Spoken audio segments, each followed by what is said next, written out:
hér sitja Sveinbjörn, Magga og Ásta.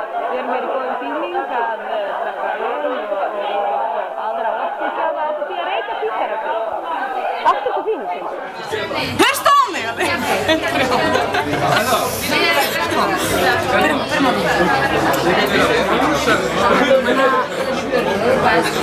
Ég skil ekki orð sem segja.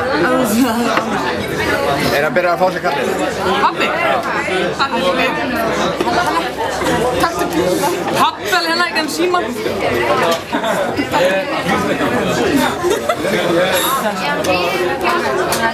Ég spyr, í þess. Hei, fyrir ekki, er eitthvað bíl hérna? Er þið? Ok, auka hefur verið við Breiðholt eða? Pabbi, það er strákur sem þetta við Breiðholt. Byttast. Félagi! Pabbi, ég er að djóka hér.